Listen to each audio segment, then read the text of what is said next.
My 11-year-old daughter used to walk limping as she got up in the morning. I often went to her school to take her home early. One day a teacher called me aside and said, "Tonight you should sleep beside your daughter in her bed, and then you will understand everything." I followed the teacher's advice. I had barely been in bed with her for 5 minutes when I was suddenly taken aback. That morning I was calling my daughter. It was 9 a.m. It was 10 a.m. and she still hadn't woken up. Lately I had been very worried about her. She had stopped going to her madrasa. I felt as if someone had done something to her, like she was under some spell or something. She used to always sleep with me, but for a few weeks she had started sleeping alone. I had noticed for a few months that my daughter seemed to be hiding something from me. Every morning when I knocked on her door, she would take a long time to open it. When she did, her face showed a strange preoccupation, as if she was deeply troubled. Inside that day I knocked on her door again, but instead of waiting I called out loudly. Suddenly an angry voice responded, which surprised me. When she opened the door I saw a strange sadness and worry on her face, but what shocked me most was when my gaze fell on her feet. She was standing in a very odd way, as if she was in great pain. On the other hand, my sister-in-law Shohana had come to our house today. After many years, she had been married for 30 years, yet her connection with her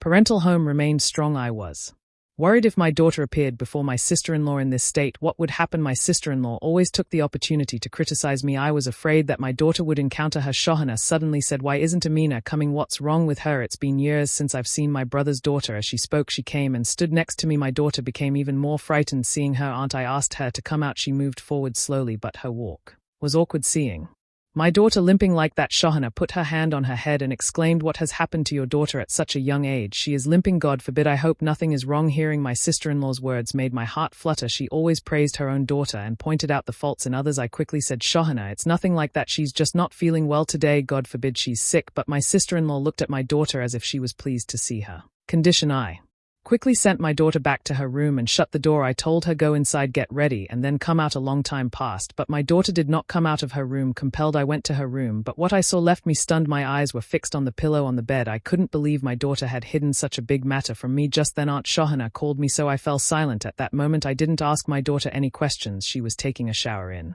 the bathroom attached to her room. After a while she came out, but I was shocked to see her dress. It was completely new and I had never bought it for her. It seemed she had never asked for such a dress before. I felt like someone else had given it to her, but my sister-in-law didn't think much about it. Instead she complimented it. "Masha, she looks just like a fairy. May no one cast an evil eye." She laughed. After saying this, her laugh seemed odd to me, but I didn't understand why. After a while I left. When I returned to the room I scolded my daughter, "I never bought you this dress. Where did it come from?" She replied, "Mom, you know I go to Madri, sir. I have a friend there. She is very wealthy. Didn't I tell you about my friend Rosa last time? She gave me this dress as a birthday gift." I was a bit annoyed and said, "But you could have told me earlier. What if I had questioned you about it in front of your aunt?" "What then?" My daughter got a little angry and said, "Mom, Aunt Shohana is not as bad as you think. She understands everything very well." I didn't want to argue further with my daughter and decided to cool down and focus on my work. Then one day a strange incident occurred. That day my daughter didn't mention going to madrasa. Instead she said, "I am very tired today. I want to rest at home." I was surprised. She never did any household chores and always complained of feeling pain. Why was she so tired without reason? My suspicion grew. The next morning when she woke up she still looked very odd. The following day the same thing happened. She stayed asleep until 10 a.m. although she used to get up at 5 o'clock a.m. when she went to madrasa. Lately nothing about her seemed normal. She stayed up late at night and slept late into the morning. I hadn't said anything to her about these things, but one morning as soon as she got up she started walking with a limp. Just then Aunt Shida came to our house. She works at an NGO and we used to work together in the past. I had quit, but she had stayed on. She had come without informing me, probably to ask about some herbal remedies. At that time she saw my daughter and asked, "Darling, could you get me a glass of water?" I realized she wanted to speak with me privately, so I signaled my daughter to go inside. Aunt Rashida then told me, "How can you be so careless as the mother of a daughter? Don't you see what's happening to your daughter? You should be concerned. She is still young, so you need to keep an eye on every move she makes. Otherwise, who will you blame if something goes wrong? Who will you ask for help?" She paused for a moment, looked at me, and said, "Keep an eye on your daughter, what she does, where she goes. Why is your daughter in such a condition? Suddenly, why is she moving like this? Now look at her clothes, her movements, and then look into her eyes. Don't you find something strange in your daughter's gaze?" Aunt Rashida is a very perceptive person. She could understand a lot just by looking into someone's eyes. She could tell if a girl was involved with someone just by observing her behavior. Hearing her words felt like the ground was slipping beneath my feet. I thought to myself, from now on I will keep an eye on every step my daughter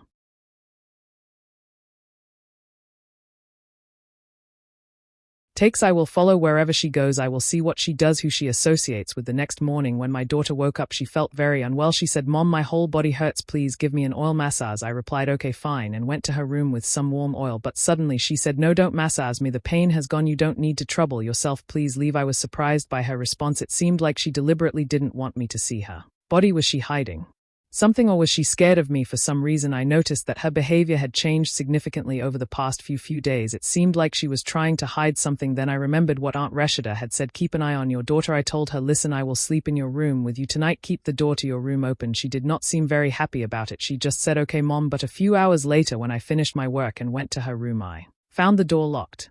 From the inside, I was surprised and angry. I knocked and called out, but got no response. Has she fallen asleep, or is she intentionally not opening the door? My anger grew. Naturally, any parent would be suspicious if a young girl locked her room door without any apparent reason. Anyway, I didn't say anything more that day, but the next morning, seeing my daughter in the same condition, I couldn't stay quiet any longer. I said, "Today I will go with you to the madrasa." My daughter had been delaying going to madrasa for some time instead of going in the morning as before. She had been attending evening classes. I didn't like these changes at all. I thought it would be better to secretly follow her than to sleep in her room at night. God knows if she was actually going to madrasa or lying to me and going somewhere else. That afternoon, I decided I would follow her. Wrapped in a black shawl, I quietly left the house. From a distance, I saw my daughter stepping onto the street and hailing a rickshaw. She then paid the rickshaw puller and headed towards the madrasa. I was astonished. Where did my daughter get so much money? I had never given her that much. Today she wore a beautiful new dress and paid the rickshaw puller quite a sum. I decided that I had to follow her, but I had no money on me. Fortunately, a familiar rickshaw puller was nearby. He took me to the madrasa for free. Thank God my daughter actually went to the madrasa. She didn't go anywhere else. Arriving in front of the madrasa, my daughter got off the rickshaw and went inside. I followed her. I saw her going to class. I thought to myself, I haven't found anything suspicious so far. Maybe I can learn something from one of the teachers. So I approached Tanya Madam, who was sitting in the front chair. I have known Tanya Madam for many years. I said, "Madam, do you still teach Nasar's class?" Tanya Madam smiled a little and said, "No, when Nazma came in the morning shift, I used to teach her class, but now she comes in the evening, so I hardly get to talk to her. But there's something I want to tell you." I replied, "I have come to the madrasa to hear something, fearing my daughter might be involved in something wrong." "Madam, you know my daughter very well. I couldn't discuss these concerns with anyone else because it involves my daughter's honor. I trust my daughter hasn't done anything wrong. But still, as her mother, I am very worried. I want to know everything about my daughter." "What do you know about her?" Madam, hearing this, Madam also seemed troubled. She said, "I want to tell you just one thing, Masha. Your daughter doesn't do anything inappropriate in the madrasa, but I have noticed some strange changes in her lately. Her eyes always seem sleepy, as if she hasn't slept at night, and she always walks slowly, turning around if asked. She says, 'My whole body hurts. I am sick. Please give me a day off.' Madam, but previously Nazma used to attend madrasa regularly. Our madrasa has very strict rules. We do not allow girls to go outside without reason. If any student fails to attend without informing us, we immediately call their home to report that your child did not come to madrasa today. Your daughter doesn't engage in any activities at the madrasa that would be cause for your concern. However, you need to keep an eye on her at home, on what she does and how she behaves there. You should sleep in the same room as your daughter at night." I suspect she doesn't sleep at night. "Do you sleep with your daughter?" I replied, "No, madam, my daughter has her own room.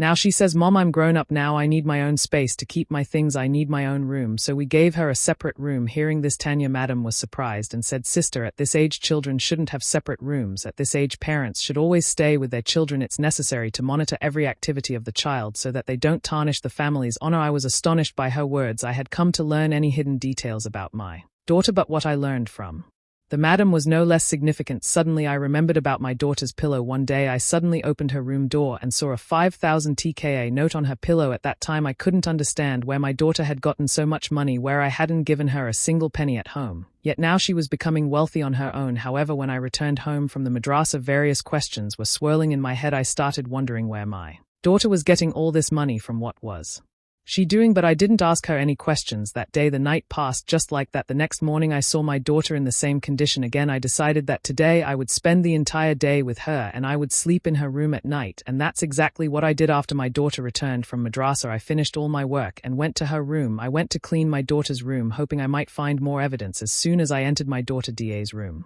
she startled and looked at me. She asked, "What's wrong, Mom? Do you need something?" I said, "No, I don't need anything, but it's been a long time since I cleaned your room, so I want to clean it." Nazma stood up and said, "Mom, you're going to clean my room? Please don't. I will clean it myself. I will Clean it right in front of you. If you think I will keep my room dirty, that's not the case at all. Nazma got up from the bed, took the broom from me and started sweeping the room herself, but my attention was on the room. I was looking around the room and saw brand new clothes. I opened Nasa's wardrobe. She quickly ran to me and said, "Mom, what do you need?" I pushed her aside. I said, "Why are you questioning everything, Nazma? This is my daughter's room. Can't I see everything?" Wherein what I opened the wardrobe and saw it was filled with new clothes. I remembered what Tanya Madam had told me. Tanya Madam had said your daughter doesn't have any friends to give her clothes as gifts, let alone talking to someone these days. She is very quiet, and even the birthday matter was a lie. My daughter had told me a friend gave me the new dress, but that was not the case. Searching her room, I found out that my daughter had been lying to me. She had hidden something under the pillow. I lifted the pillow and found makeup items. My daughter's face turned pale. I asked, "Where did these come from?" My daughter replied, "Mom, please don't be mad. I actually give tuition and I bought the makeup and new clothes with that money. These clothes are second hand and the makeup isn't very expensive, Mom. You know, I just wanted to indulge a bit in wearing new clothes. I go to madrasa, return home in the evening. I don't engage in any wrong activities and I don't even go out to play with other girls.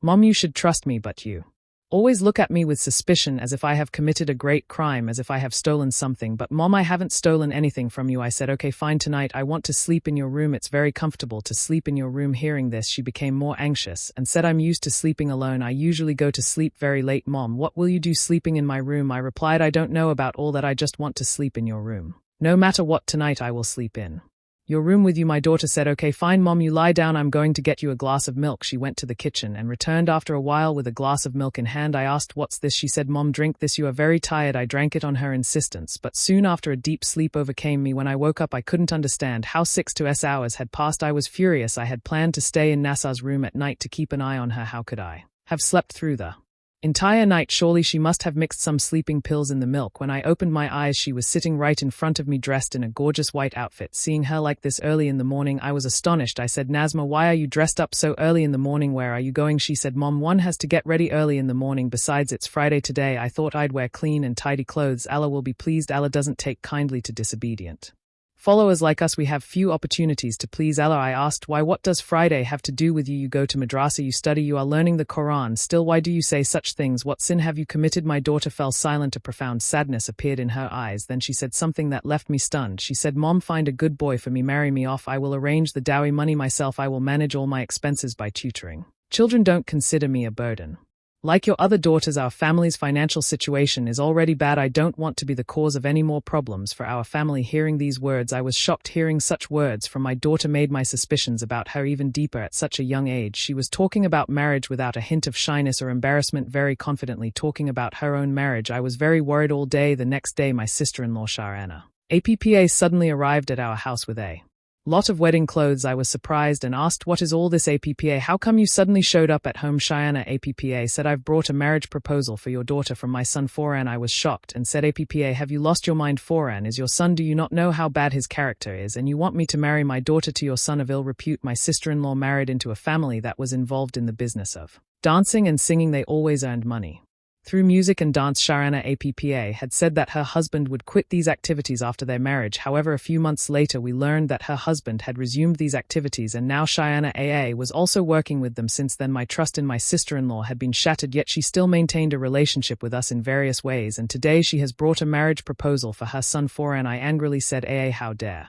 you come to this house and bring a proposal for your son for my daughter?" Sharana Appa laughed and said, "Because your daughter works with us too. I take her out every night and she dances and sings with us for hours. Did you think I would let you go so easily? Remember, sister-in-law, after my marriage, how much did you insult me for my dancing for the profession of my in-laws? You had harsh words. You were so proud back then, weren't you? Now do you understand how painful it is when your own family gets involved in something that is not religiously appropriate?" She continued, "I felt the same pain when you opposed my marriage to Armin, so now just quietly accept that my son Foran will marry your daughter, or it will be very bad. You won't be able to hold your head high in society. Foran is the only one willing to marry your daughter. I had no choice left when your own daughter betrays you. What can a mother do?" If you liked our story today, please subscribe to our channel, like the video, and don't forget to share.